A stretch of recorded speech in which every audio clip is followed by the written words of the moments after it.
يا أيها الذين آمنوا كتب عليكم القصاص في القتلى الحر بالحر والعبد بالعبد والأنثى بالأنثى فمن عفي له من أخيه شيء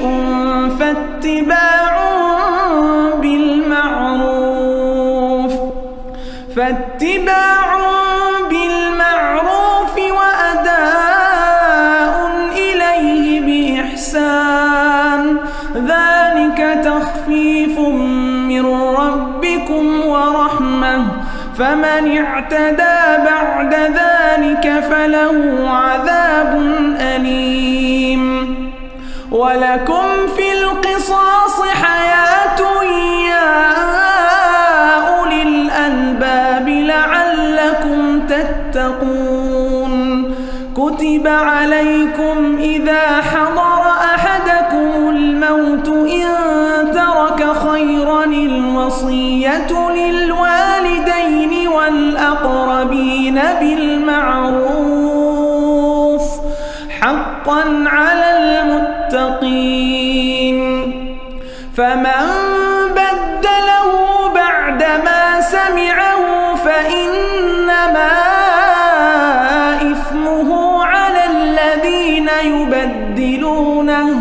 إن الله سميع عليم فمن خاف من موص جنفا أو إثما فأصلح بينهم فلا إثم عليه إن الله غفور رحيم يا أيها الذين آمنوا كتب عليكم الصيام كما كتب على الذين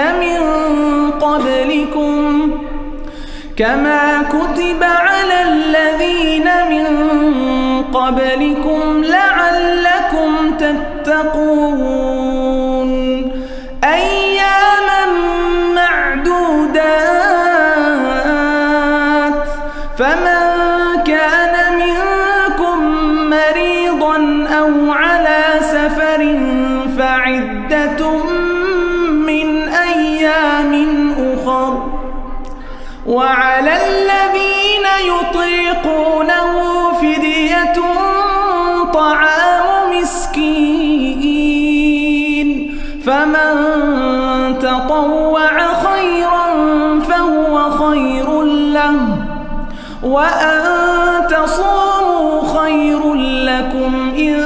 كنتم تعلمون شهر رمضان الذي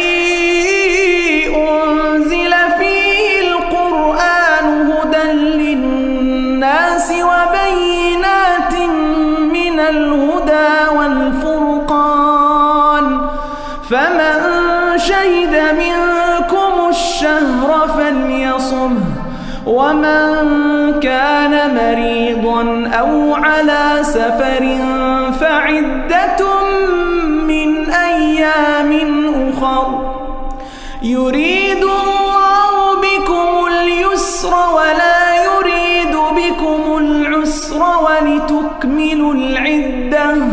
ولتكملوا العدة ولتكبروا الله على ما هداكم ولعلكم تشكرون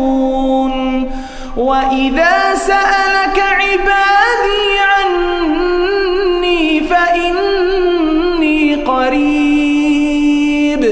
أجيب دعوة الداع إذا دعان فليستجيبوا لي وليؤمنوا بي لعلهم يرشدون